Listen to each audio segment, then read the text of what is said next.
Hello बच्चों, नमस्कार। तो आज का जो वीडियो है वो संस्कृत बनाम इंग्लिश है। ठीक है, तो हमने सिर्फ संस्कृत का लट लकार लिया हुआ। लट लकार को कहते वर्तमान काल, और प्रेजेंट इंडेफिनिट भी वर्तमान काल कहलाता है। अब समझना, अभी जिन्होंने संस्कृत की पढ़ाई शुरू की है, इस क्लास से भी आपकी शुरुआत हुई है संस्कृत की, जैसे हमारे टाइम पे 6th से होती थी। अब अभी आपकी किसी स्कूल में कब 3rd से होती है, 6th से होती है, 8th से होती है, वट एवर इट इज़। तो बस आपको बेसिक जानकारी हमारा देना उद्देश्य है कि आप जब हिंदी से संस्कृत बनाओ तो आप कैसे बनाओगे। तो इसको हमने संस्कृत और इंग्लिश को कंपैरिजन किया है। तो वर्तमान काल में एक एग्जाम्पल के रूप में हमने पठ धातु ले लिया। पठ माने होता पढ़ना, ठीक है। अब वर्तमान काल में पठति पठता पठन्ति, पठसी पठता पठत, पठामी पठावा पठामा। अब ऊपर की ही लाइन को लेते हैं, पढ़ता है, 2 लोग पढ़ते हैं और बहुत सारे लोग पढ़ते हैं। अब इसमें देखेंगे, इंग्लिश में देखेंगे प्रेजेंट इंडेफिनिट टेंस में, तो प्रेजेंट इंडेफिनिट टेंस भी वर्तमान काल कहलाता है। ठीक है, प्रेजेंट इंडेफिनिट टेंस भी वर्तमान काल कहलाता है और उसमें भी वर्ब की फर्स्ट फॉर्म लगती है। अच्छा, दोनों की ही पहचान ये है कि सेंटेंस के अंत में ताहे तीहे तेहे आते हैं। जैसे संस्कृत में अगर आएगा कि वह पढ़ता है, जैसे ये मैंने एग्जाम्पल दिए हैं कि वह पढ़ता है, ताहे तीहे तेहे, तो ये वर्तमान काल है। वर्तमान काल में संस्कृत में लट लकार के रूप लगते हैं। ठीक है, अब पहले तो हमें वह की संस्कृत पता करनी है। तो वह की संस्कृत क्या होती है? सहा।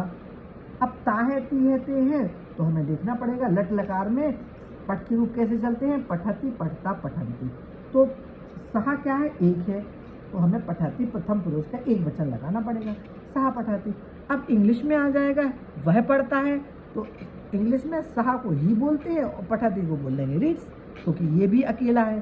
तो ही है वो क्या है? अकेला, सिंगुलर है, तो वहाँ पे रीड्स लिखेंगे। और बस इसमें ये अंतर है कि इंग्लिश में सिंगुलर में आपको एस या ई एस लगाना पड़ता है वर्तमान काल में, प्रेजेंट इंडेफिनिट टेंस, बट पहचान वही है, ता है, इसमें भी ता है।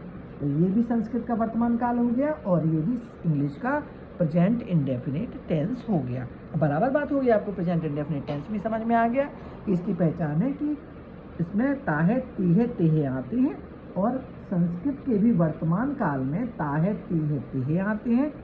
यहाँ भी वर्ब की फर्स्ट फॉर्म लगती है और यहाँ भी आपको लट लकार यानी वर्तमान काल के रूप यूज करने पड़ते हैं। अभी तो ये बेसिक चीज़ें समझ गए। अब इसको सेंटेंसेस को आप कंपैरिजन कर सकते हैं। वह पढ़ता है, सह पठती, वह पढ़ता है, इसमें भी ता है, ये प्रेजेंट इंडेफिनिट टेंस है। ही रीड्स, वह हंसता है, तो वह की संस्कृत क्या होती है? सहा।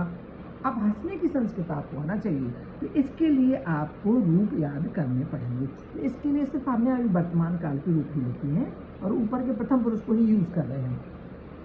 तो सह हंसती, अब वह हंसता है, तो इधर इंग्लिश में ही की संस्कृत, वह की संस्कृत इंग्लिश क्या होगी? ही, और लाफ, हंसने की इंग्लिश लाफ होती।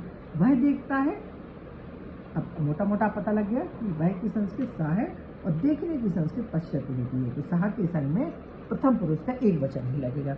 अब वह देखता है, ही सीज, और इसमें प्रेजेंट इंडेफिनिट टेंस में वर्ब में एस या ई एस लगती है। दोनों में डिफरेंस क्या है कि यहाँ पे लट लकार वर्तमान काल यूज होगा, लट लकार यूज होगी वर्तमान काल में, और यहाँ वर्ब की फर्स्ट फॉर्म यूज होगी और एक वचन, एक सिंगुलर जो सब्जेक्ट है वहाँ एस या एस लगेगा। बहुत सिंपल सी चीज़ है, बहुत ज़्यादा कठिन नहीं है, बट हमने कोशिश की है कि संस्कृत के माध्यम, इंग्लिश के माध्यम से आपको संस्कृत समझा सकें। वह नाचता है, तो वह की संस्कृत क्या है? सहा, और नाचने की संस्कृत होती है नर्तती। तो ये पठ के हिसाब से यूँ बन रहा है, क्योंकि सहा एक वचन है, प्रथम पुरुष का एक वचन है, इसलिए यहाँ पे भी जो नृत्य धातु है उसका भी एक वचन ही लगेगा।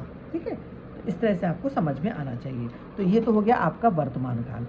अब ये देखिए दोनों में डिफरेंस, आपको वर्तमान काल संस्कृत के समझ में आ गया और प्रेजेंट इंडेफिनिट टेंस भी। प्रेजेंट इंडेफिनिट टेंस के माध्यम से आपने लट लकार समझ लिया।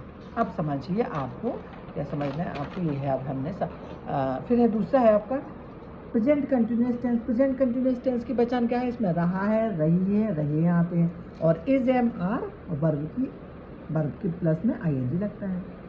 लेकिन संस्कृत में अगर रहा है आता है तो सहा के संग में इज एम आर नहीं लगता, इसमें वही लट लकार वाले रूप लगेंगे। लेकिन जब आप प्रेजेंट कंटिन्यूअस टेंस पढ़ेंगे, रहा है, रही है, आएगा, तो इसमें आपको इज, एम, आर का प्रयोग करना पड़ेगा और वर्ब में आईएनजी लगानी पड़ेगी। लेकिन वही सेंटेंस अगर संस्कृत में होगा तो आपको वैसे ही प्रेजेंट इंडेफिनिट टेंस की तरह ही लिखना पड़ेगा। वह पढ़ रहा है कि संस्कृत सह पठती ही होगा, समझ रहे हो ना। वह खेल रहा है कि संस्कृत सह क्रीडती होगा, लेकिन इधर ही इज प्लेइंग और वहाँ पे क्या था, ही प्लेज। लेकिन यहाँ थोड़ा सा डिफरेंस है कि रहा है, रही है, आ रहा है, तो इंग्लिश में इज, एम, आर का यूज होगा। लेकिन संस्कृत में रहा है, रही है, रहे हैं, तो भी यहाँ पर हमें लट लकार का ही प्रयोग करना पड़ेगा वर्तमान का। वह देख रहा है, सह पश्यति। वह खा रहा है, सह खादति। वह नाच रहा है, सा नृत्यति। वह रो रहा है, सह रोदति। वह नाच रही है, तो वह नाच रही है तो सा नृत्यति। अब बस इसमें डिफरेंस ये आ जाएगा, जब स्त्रीलिंग आ जाएगा तो सह की जगह सा हो जाएगा, ठीक है। जैसे वह नाच रही है, शी इज डांसिंग, ही की जगह शी आ जाएगा जब आपका मेल और फीमेल की बात आ जाए। तो समझ में आ गया बच्चों। सिर्फ हमारे समझाने का ये अर्थ है, संस्कृत मेन उद्देश्य संस्कृत के सेंटेंस को बनाना है इंग्लिश के माध्यम से, क्योंकि इंग्लिश के माध्यम से आप अच्छे से समझ सकते हो। रहा है, रही है भी आ रहे हैं, तब भी आपको पट धातु के लट लकार का यूज करना पड़ेगा। कोई सी भी धातु, खेलने की भी लट लकार यूज करना पड़ेगी, पश्यति की भी लट लकार यूज करना पड़ेगी, खाने की भी लट लकार यूज करनी पड़ेगी, भले ही ये कंटिन्यूस टेंस दिख रहा हो इंग्लिश के हिसाब से, ठीक है। तो मैं कोशिश कर रही मैंने कि आपको आपका बेसिक समझा सकें। संस्कृत में हिंदी से जब संस्कृत बनानी पड़ती है, जब आपकी स्टार्ट होती है संस्कृत पढ़ना, तब बहुत मुश्किल होता है हिंदी से संस्कृत बनाना। तो उसी के लिए मैंने इंग्लिश के माध्यम से आपको संस्कृत के सेंटेंस बनाने की सिखाने की कोशिश की है। तो अगर आपको ये वीडियो अच्छा लगा हो तो प्लीज़ शेयर करिए, लाइक करिए, सब्सक्राइब करिए।